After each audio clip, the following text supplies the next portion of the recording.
LGB. LGB.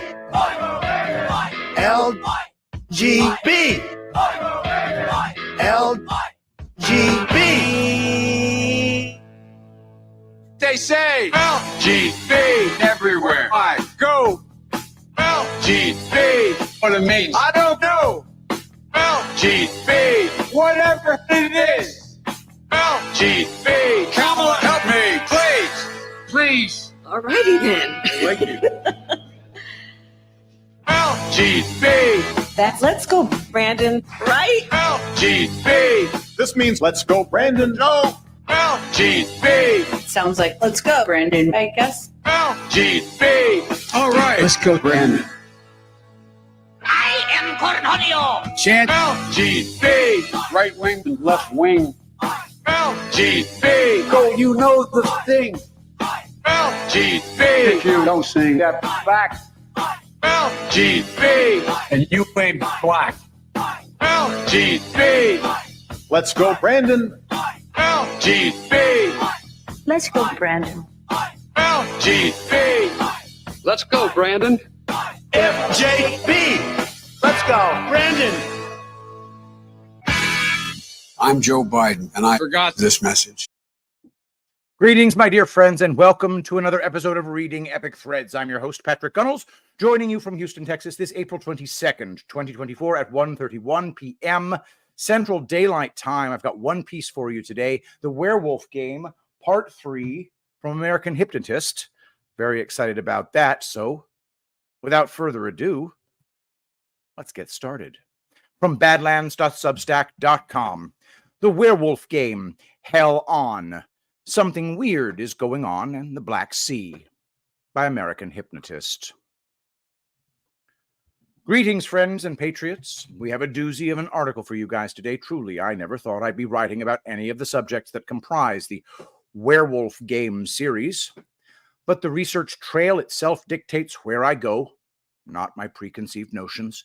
Everything written thus far has been written pursuant to Q's directive to expand our thinking, which requires that we not only seek new information, but that we seek new connections between the information we already possess.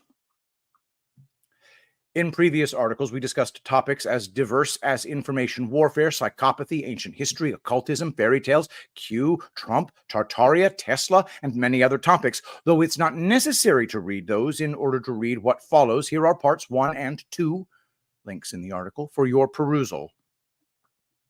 Today, we're going to talk about the possibility that the dark occultists who run the deep state are literally attempting to create hell on earth and have, in all likelihood, been working on that goal for millennia. Spoiler alert, they're going to lose. When I say hell in this context, it is not my intention necessarily to convert anyone to any particular belief or religion. Rather, it is the best word available to describe what appears to me to be a veil of evil that enshrouds mankind's collective psyche and which may, in fact, literally hail from subterranean realms.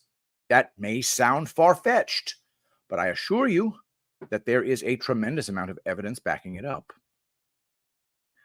As Frederick Dodson wrote in his book, Levels of Heaven and Hell, quote, "If you tell me hell doesn't exist, I'll ask you, are you telling me that the ancients of Japan, America, Greece, Scandinavia, India, China, Siberia, Polynesia, South America, as well as the Christians, Muslims, Jews, ancient Roman scribes, the Celts, the ancient Iberians, the Maya, and Aztec are all liars?" End quote. Quick recap. Where we've been. We learned in the first Werewolf Game articles, which need not be read to understand this one, it is an historic fact that a werewolf-themed cult named the Koryos emerged from Western Russia, Eastern Europe many thousands of years ago near the Black Sea, and subsequent research has uncovered the possibility that perhaps something akin to a portal to hell can be found in or around the Black Sea. This general area of the world also happens to be the site of a pivotal battle taking place right as we speak. So, what really is going on there? Though I could be wrong in part or in all of my conclusions, I nonetheless believe that this knowledge is critical for helping us contextualize the true importance of the events taking place in Ukraine. You see, the current information war didn't arise out of a vacuum. According to the best research I have available, there was a long chain of events that took place in that area which have led up to the present moment. I do not believe that the Koreos are the only origin of the modern-day deep state, but I do think that they have played a major hand in forming the deep state as we currently know it. Now, I will explain in due time what I mean by portal to hell.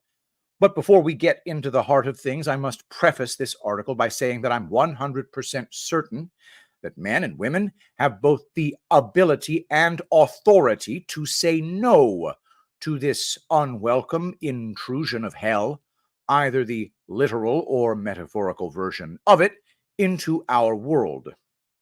The only catch is that we must learn how to accurately assess a great many things that have been hidden from us.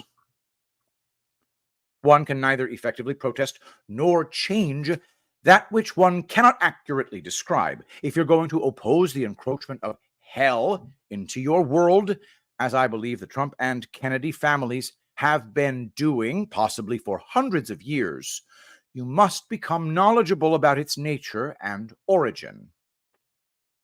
The truth shall set us free. But first, it will probably scare and anger us. With all the above having been said, let's proceed. Evidence of hell. Now, my first piece of evidence supporting the idea that hell is real comes from the research of Dr. Jerry Marzinsky, a brave man who spent many decades as a therapist working with schizophrenic patients in maximum security prisons. After many years of working with these patients, he concluded that the voices schizophrenics hear in their minds are not hallucinations, but rather demonic entities who infest human beings. According to his experience, these entities do this because they feed on negative emotions. Literally, they are hungry and cannot produce their own energy. Ergo, they need ours to survive. Marzinsky discovered, among other things, that the voices inevitably get very mad when you correctly identify their parasitic nature, much like how a garden variety narcissist or psychopath will react when you wise up to the games they play. Alas, there is no profit in curing schizophrenia for the drug companies. Disclaimer, nothing in this article shall be construed as professional medical or psychological advice, and this is why you aren't going to see any mainstream publications talk about Marzinsky's work.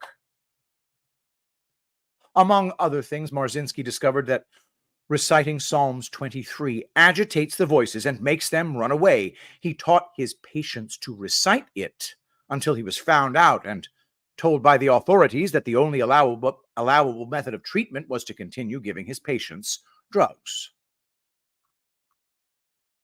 The veil of evil. If the voices that schizophrenics hear are truly nothing more than hallucinations, then why are they consistently negative across all patients? Hallucinations are random. By contrast, what schizophrenic patients hear are anything but. They are consistently negative, and not only that, but they're consistently anti-religious and anti-God. I'll let Marzinsky speak for himself about his research. Quote, "The voices these people hear are not hallucinations. They are separate and very different from who the patient is. They have a separate will and volition of their own, which is not of the patient. They are not who the patient is, although the medical establishment insists the voices that these patients hear are hallucinations. If one were to take a closer look and actually question these patients about the content of what they are hearing, instead of just blowing them off and ignoring everything they have to say about their own condition and experiences, one would see that they are all saying the same things about the voices they hear. And in another article he wrote, I found that if these patients were allowed to speak of their experiences without judgment and without the chains of preconception, the first-hand information they reported was contrary to the label of hallucinations taught by the ivory tower of psychiatric education. It's not only schizophrenic patients who deal with these entities. We all have encounters with them from time to time. Quote, and don't think that schizophrenics are the only victims of these things. They get us all to different degrees by inserting negative, self-defeating, and anxiety-provoking thoughts into our minds. Don't believe it? Think about the last time you were strolling along, minding your own business, and all of a sudden a horrible, disgusting, revolting thought blasted into your mind to do or say something that you would never do or say, and were even shocked that you could even have such a thought. This has happened to all of us at one time or another. The first thing we wonder is, where did that come from? It came from an outside source that doesn't belong to us and is not a part of you. End quote.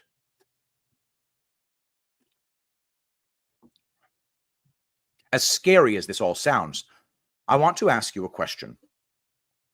In the relationship between a parasite and a host, who is the one with the more power? Parasites, whether they be of the corporeal or non-corporeal variety, need you, but you don't need them. All their games and trickery wouldn't be necessary if that wasn't the case. Vampires, we are told, need to be invited in order to enter your space. Now, why would that be? Putting things in perspective.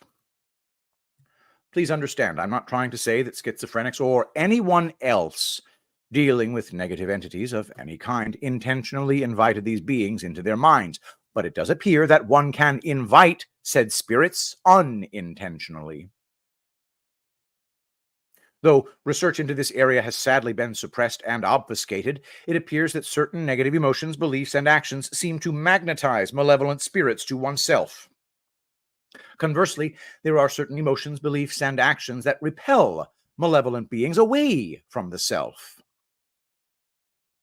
At the risk of oversimplifying, it's clear that one of the most important factors for magnetizing or repelling evil spirits is whether one genuinely trusts God or not.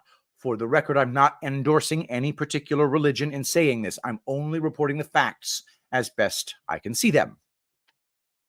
Indeed, why would these beings generally hate it when people recite Psalm 23? Because reciting Psalm 23 out loud affirms your trust in God. One of Marzinski's patients reported that the voices react like worms thrown into a frying pan whenever they hear it. Psychopathy revisited. Now, there are striking parallels between the way these evil spirits operate and the way that narcissists and psychopaths operate in the physical realm. We covered the topic of psychopathy in depth in part 1 of this series, for those wanting more information on it.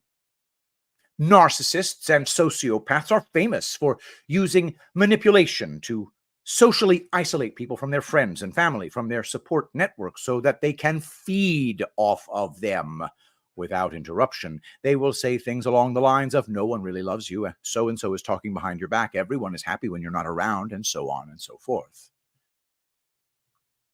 In my opinion, these evil spirits are doing the exact same thing when they tell people that God isn't real, God doesn't love you, you're worthless in the eyes of God. Sometimes they don't say this literally, but rather strongly imply it.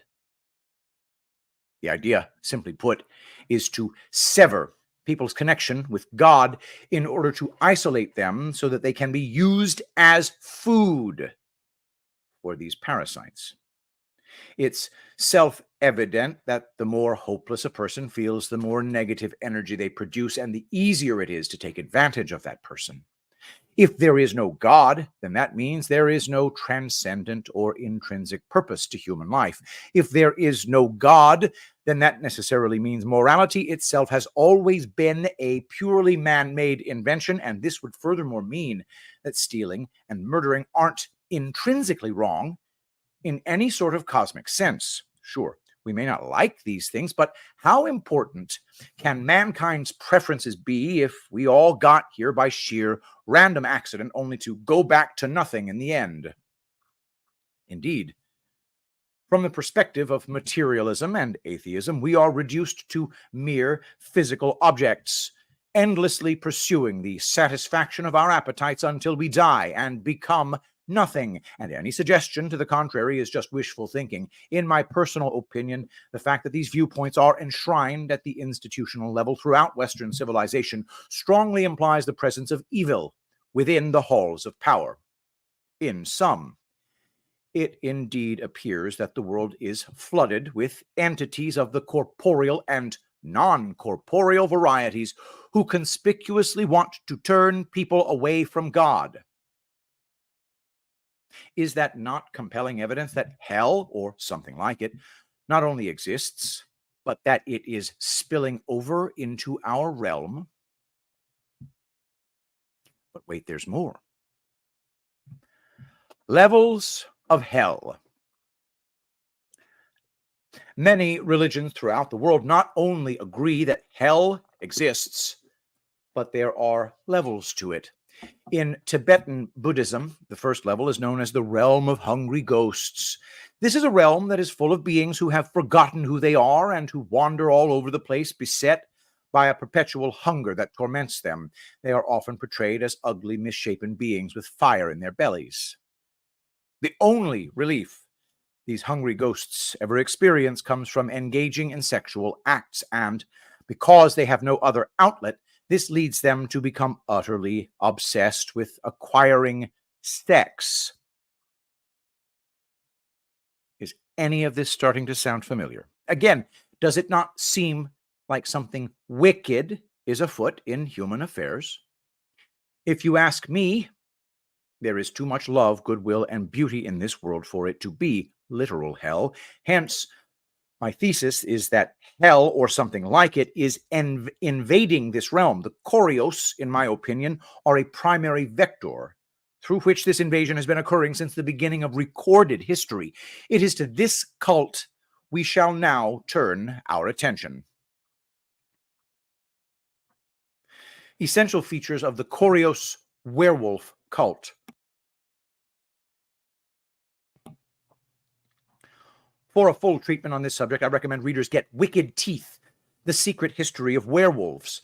For our purposes, we need to know certain essential indicators of this cult through which we can detect their presence and activities. 1. They engage in acts of extreme violence in a ritualistic manner. Back in the day, they would slaughter villages under the full moon while wearing wolf pelts on their heads, hence why they are likely the true source of werewolf mythology. 2, they cannibalize children, or should I say cannibalize them. 3, the spilling of blood is a key element in their rituals. 4, they frequently link sex and death together. Ergo, their sacrifice rituals usually double as sex orgies. 5, they combine spirit possession with violence and drug use.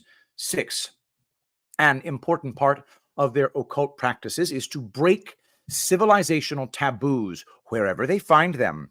7, they see themselves as apex predators, removed from normal humanity. 8, they like to dress up as animals for their rituals, which frequently symbolizes the possession of human beings by earthbound spirits. 9, much like communists, they consider it their mission to foment perpetual revolution against all forms of tradition. 11, they worshipped demonic beings whom they saw as their ancestors, allowing themselves to be taken over by such beings. And then 10, which I skipped, they often use the color red to symbolize their essence, again, much like communists. And 12, they groom children to become their mercenaries. The symbolic combining of death, sex, blood, possession, etc., can often be seen in popular music videos today, alongside many other forms of occult symbolism, too numerous to list in this article. Gore, animal motifs, rituals, and sexual imagery are often seen together in said videos, and since sex is how life is created, at least in the physical realm, then it's clear that linking it to death amounts to a blatant middle finger pointed in God's direction. Just like the voices that schizophrenic patients hear, this cult is virulently anti-God.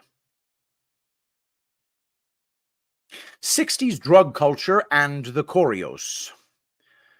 Since the 60s, casual sex and drug use have become openly promoted by popular culture, with CIA assets such as Timothy Leary advocating that people abandon civilized society altogether in favor of dropping out, doing drugs, and sleeping around indiscriminately, all in order to pursue enlightenment, whatever that means. To put it mildly, the choreos and the social engineers of the 20th century alike both hate traditional family values. Among other things, they were famous for producing nothing of value while doing lots of drugs in between raids of neighboring villages. Does that not remind one of music and drug culture that has emerged in the West since the Cultural Revolution of the 1960s that Leary so vociferously championed? It's not my intention to morally browbeat fans of rock and roll, but it's nevertheless true that the cultural changes of the 1960s were the result of deliberate social engineering. These days, popular rap music monotonously promotes murder, robbery, pimping, and other heinous activities, and it's designed to appeal to young children and teenagers.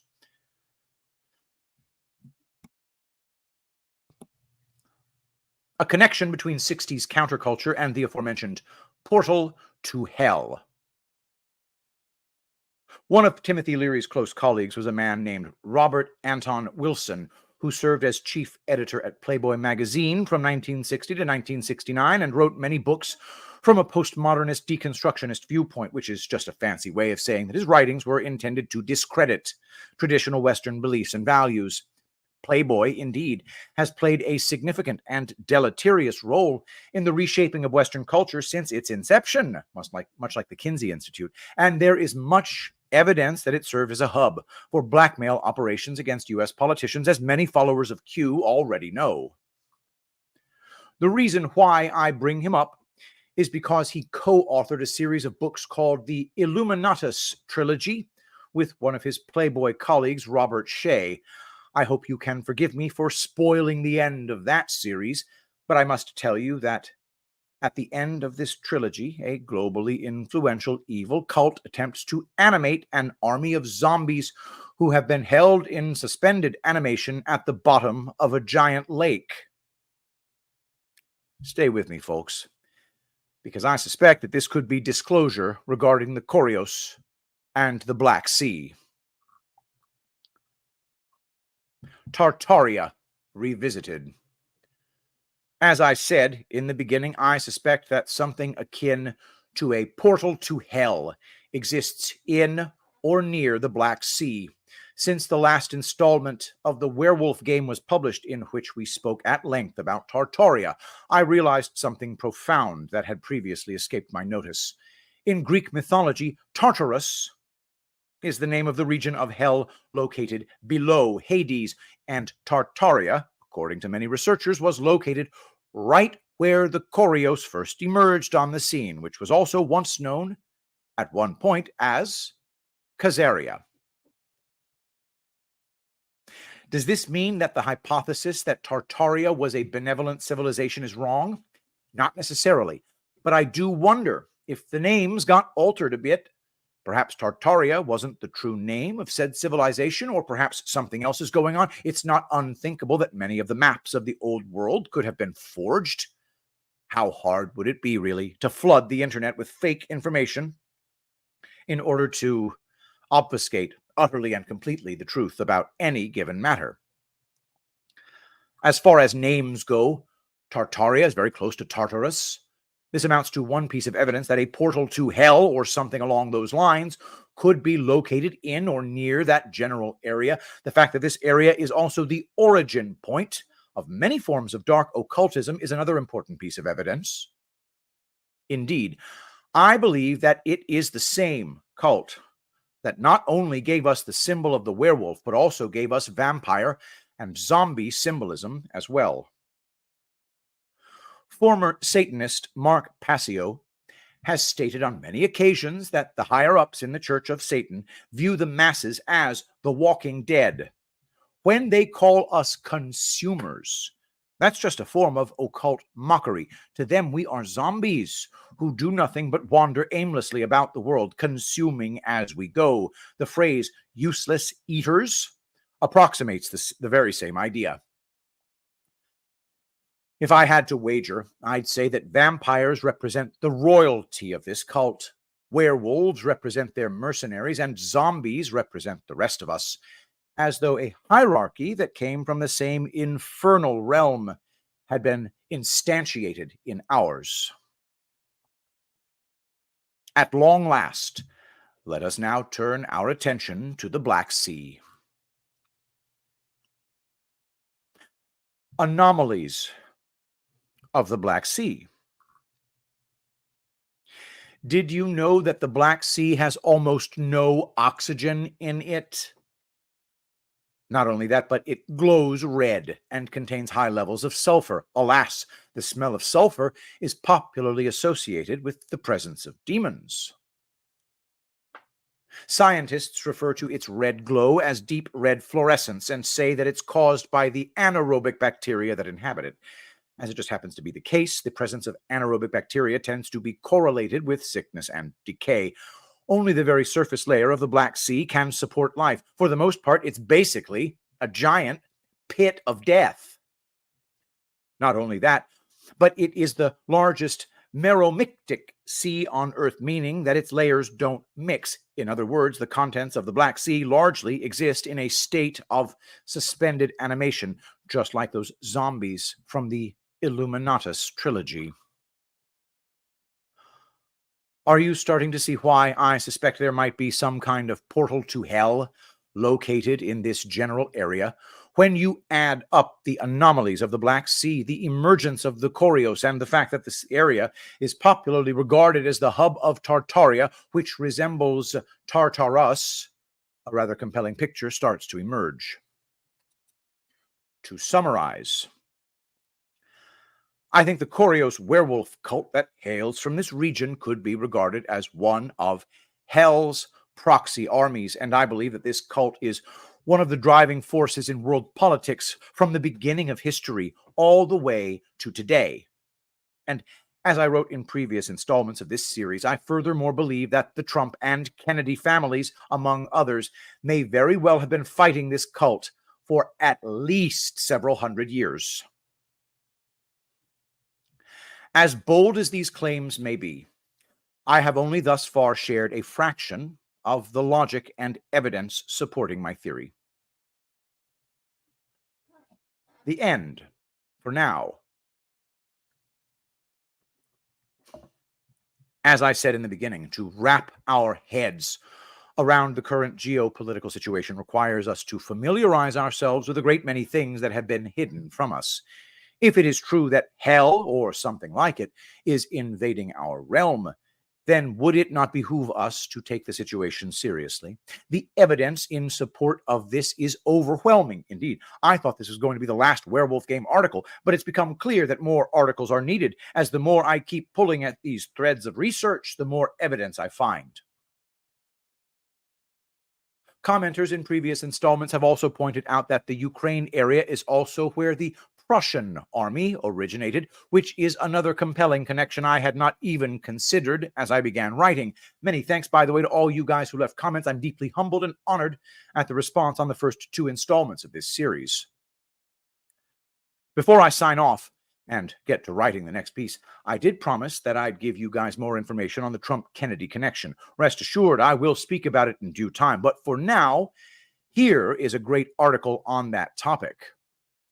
Link in the article, in case you were looking forward to getting some solid information on that front. As a parting thought, I remind everyone that Marzinski's research into schizophrenia taught him that uplifting spiritual ideas are like kryptonite to the evil entities that afflicted his patients.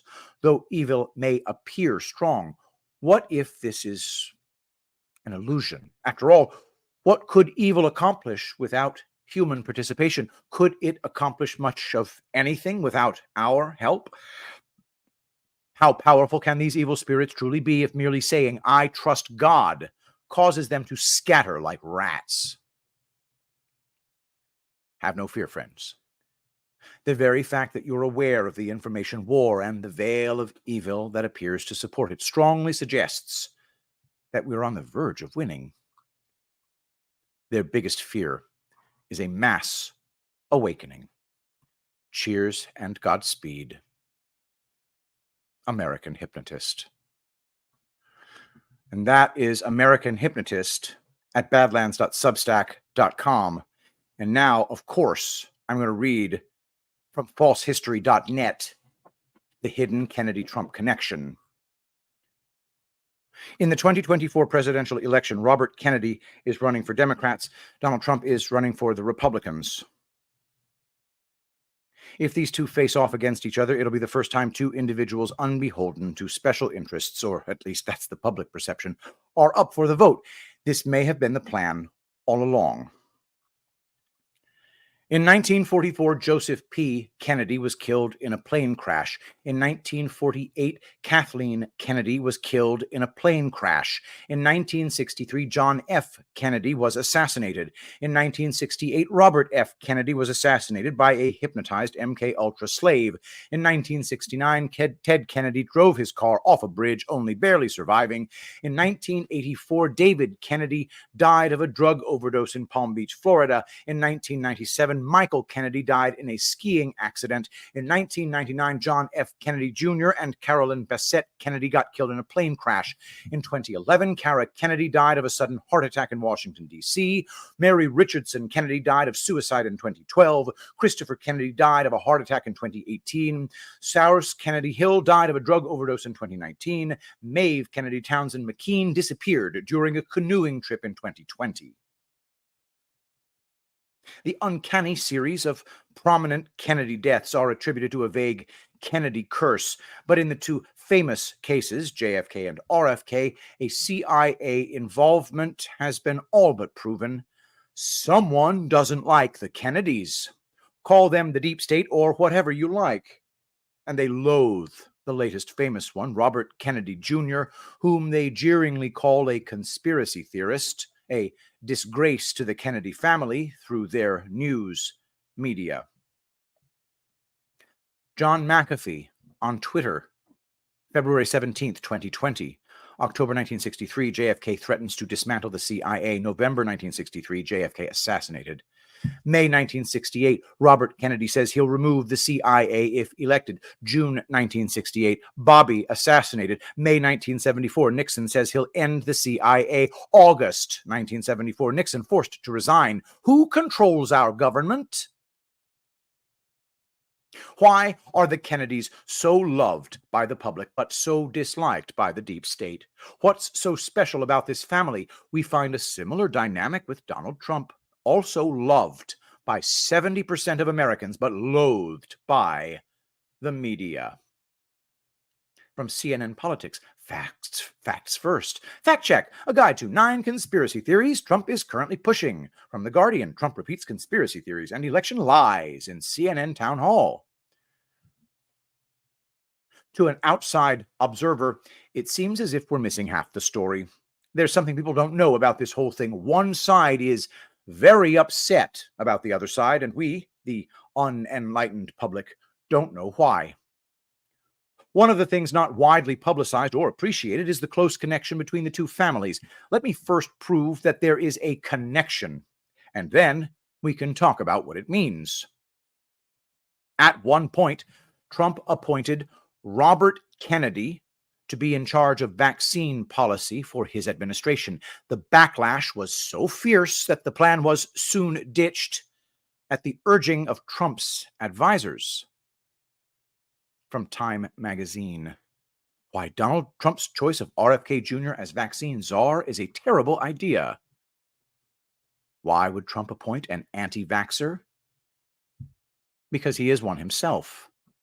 Donald J. Trump on Twitter from March 28, 2014, quote, healthy young child goes to doctor, gets pumped with massive shot of many vaccines, doesn't feel good and changes. Autism, many such cases, end quote.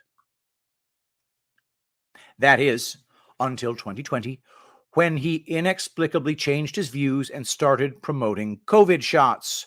Robert Kennedy recently announced his running for the Democratic Party. If he becomes their candidate, then the 2024 election will be between two friends. Then, no matter which way the election is rigged, the vote will go to the same circle of people. What an uncanny coincidence. Perhaps this is why, recently, Kennedy has tried to distance himself from Trump. Robert Kennedy Jr. on Twitter, May 10th, 2023. Just to quell any speculation, under no circumstances will I join Donald Trump on an electoral ticket.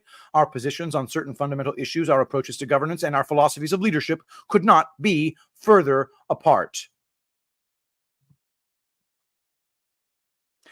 It's unlikely that they are that far apart, and it's a bad look for Kennedy to have political strategists post stuff like this. Almost everything Robert Kennedy utters publicly has been applauded by Trump supporters. For example, just like Trump supporters, Kennedy claims that Ukraine runs U.S. biolabs for the purpose of chemical warfare. Donald Trump was also friends with John F. Kennedy Jr., son of the assassinated president. The photo below is Trump and JFK Jr. at a New York Knicks game in March 1999. And if that still isn't enough to prove their ties, Trump and the Kennedy family share investments. From Forbes, the Kennedys are invested alongside Donald Trump. From the article in Forbes, quote, the descendants of Joseph P. Kennedy ended up as partial owners of 1290 Avenue of the Americas in New York and 555 California Street in San Francisco. Through a substantial stake, they own a publicly traded real estate investment trust named Vornado Realty Trust. Vornado owns 70% of the two buildings. Donald Trump owns the other 30%. End quote. You can tell the writer is upset about the Trump-Kennedy connection, calling it happenstance without providing evidence that it's happenstance, rather than intentional, and also referring to it as disturbing. Why is a shared investment between two consenting parties so disturbing? The article offers no explanation. And why does Donald Trump own John F. Kennedy's furniture? Pictured here, Donald Trump poses in a rocking chair once used by President John F. Kennedy at his New York City residence. Until recently, the Kennedys owned a mansion at the address 1075 Ocean Boulevard in Palm Beach, a mere 15 minutes distance from Trump's Mar-a-Lago club and residence. Coincidence? Maybe. Another happenstance is that Trump's ex-wife, Marla Maples, is a member of Robert Kennedy's anti-vaccine organization, Children's Health Defense. From the Daily Beast, Trump's ex-wife and a Kennedy push wild Bill Gates coronavirus conspiracy. The connections run deeper still. Kennedy and Trump bloodlines can both be traced back to a place in Scotland, the Isle of Skye, which I discussed in my book, The Secret History of Ancient Polynesia. Yeah, I know, the title doesn't sound like it would discuss Scotland. To quote from an article on Kennedy ancestry, quote, the origin of the Highland Kennedys is uncertain. According to clan legend, Ulrich Kennedy had fled Ayrshire in the 15th century to seek refuge in the Highlands. From this Highland branch, Kennedys are thought to have settled around Aberdeen and on the Isle of Skye, end quote. Donald Trump's mother, Mary Ann MacLeod, was born on the Isle of Lewis, across from the Isle of Skye. Her ancestors were spread across both isles. The castle of the MacLeod clan, called Dunvegan Castle, is on the Isle of Skye. Having shared the same remote island, it's more than probable that there's some crossover between the two bloodlines. It was JFK Jr. who suggested that Trump run for president. Quote, in fact, Michael Berman, one of Kennedy Jr.'s former business partners, said Kennedy once quipped that Trump, not himself, should run for president. In 1996, Berman said Kennedy flew a select group of advertisers to Trump's Mar-a-Lago estate after an industry conference in Florida. Trump was in attendance at the smaller gathering. As frequently happened to Kennedy at his events, talk soon turned to whether he could envision himself running for president. Trying to deflect the presidential chatter, Kennedy noted that the Trump estate was far more glamorous than a Kennedy family compound a few miles away. I think you should be asking those questions of Donald, Kennedy said, according to Berman. He'd clearly have the most extravagant winter White House, the then 35-year-old editor-in-chief said. End quote. A summary of the facts. Donald Trump was friends with JFK Jr. and sought work with RFK Jr. He shares business investments with the Kennedy family. He owns the private rocking chair of JFK. His ancestors come from the same small island as the Kennedy clan. Both Trump and Kennedy are hated by the shadow government for reasons unknown. Trump is also friends with a now former Supreme Court justice who bears the name of both clans, Anthony McLeod Kennedy. It's unknown whether this man is related to either of the clans, but it sure is another uncanny coincidence. It is known that Trump's children played with McLeod Kennedy's children and that his son, Justin Kennedy, apparently lent Trump $1 billion. Once we realize that these two clans have ties, possibly going back further than we know, the next question is, why are the establishment so anxious about them? It has nothing to do with their policies, which are moderate by any standards. The Kennedys run as moderate Democrats. Trump runs as a moderate Republican. Could it have something to do with an ancient bloodline feud? Some historians have said that if the U.S. has anything close to legitimate royal family, it would be the Kennedys. I've heard the theory that the current British monarchy are imposters, and the Kennedys are the real royal family in exile. I've also heard the claim that the Kennedys are Jesus's bloodline. I haven't found anything to back up these claims, so there's no point in detailing them here. While researching this article, I found a Town and Country magazine article with several shirtless photos of JFK Jr. I couldn't help but notice the tattoo on his arm. Pictured here when he's young, this is JFK Jr. On his arm is the letter Z, the dagger going through it. The article shows no curiosity about the tattoo. It's a dagger with the letter Z. The current war of Russia against Ukraine is symbolized with a Z, as shown on this Russian tank. How the letter Z became Russia's pro-war symbol. But wait, what? What does that have to do with JFK? Why do I assume these Z's are related? It is because, for years, the deep state's news media have been trying to link Donald Trump, a friend of the Kennedys, to Russia. They had the Russia investigation, the impeachment over a phone call to Ukraine, and more. The Durham report revealed that they were desperate to link Trump to Russia to the point of producing fraudulent documents. But why? Trump's adversaries are even willing to Photoshop a Z onto his car. The Lincoln Project looks about right, says the pedophile group. Even though the Z here is doctored, the unfolding events show us that there is, in fact, something world-changing going on in Russia. Trump's foes, Hillary Clinton, the FBI, the CIA, etc., have gone on and on about Russia. It is claimed that Russians entered Ukraine to get rid of the U.S. biolabs being run there. It is also said that the ties of U.S. politicians to Ukraine, especially the Biden family, Mitt Romney, and Nancy Pelosi, are manifold. Oddly enough, no country donated more to the Clinton Foundation than Ukraine.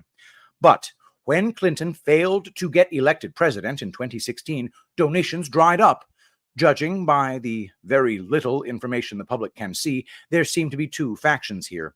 Is the U.S. deep state waging a war against a faction made up of Russia and the Trump-Kennedy clan? It appears so. And is it a coincidence that a 2013 movie about the end of the world starring Brad Pitt was called World War Z?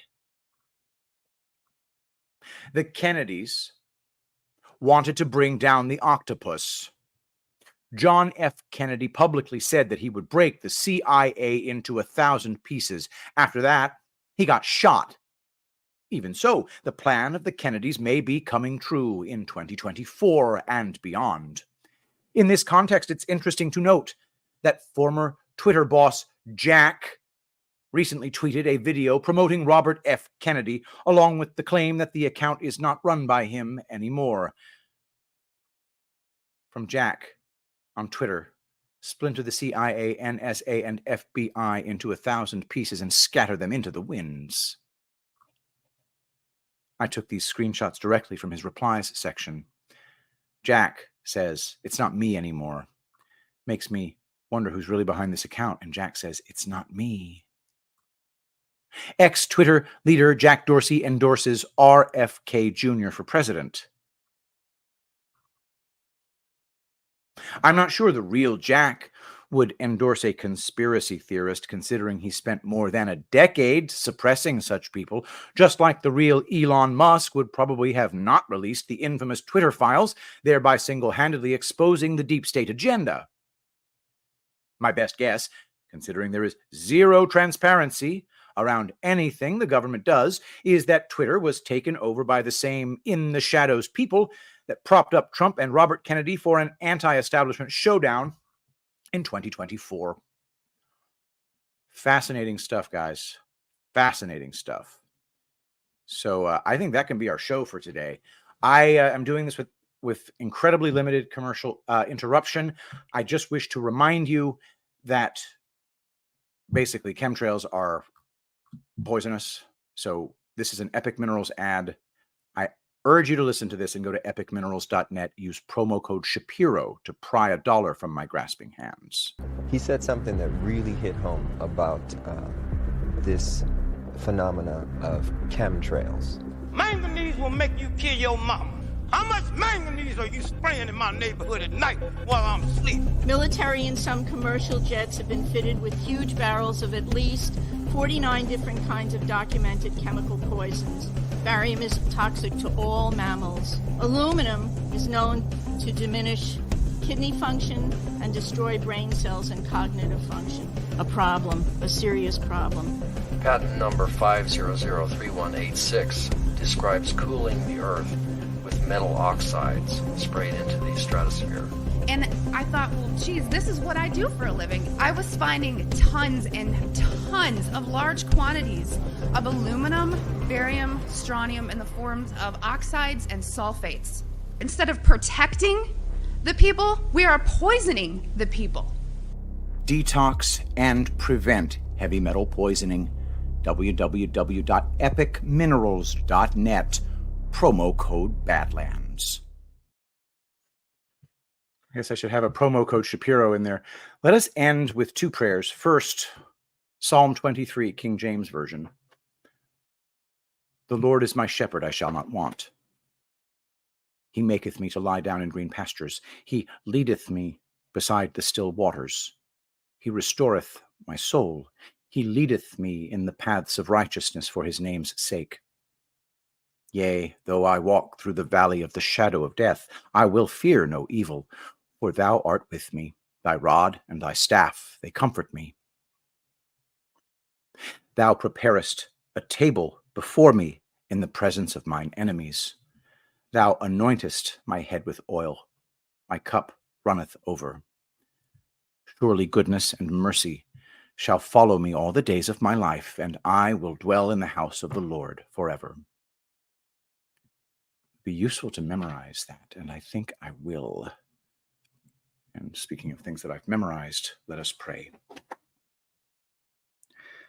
Saint Michael the Archangel, defend us in battle. Be our protection against the wickedness and snares of the devil. May God rebuke him, we humbly pray, and do thou, O Prince of the heavenly host, by the power of God, cast into hell Satan and all evil spirits who prowl about the world, seeking the ruin of souls. Amen. I love you all. Thank you so much for watching, and I'll see you next time.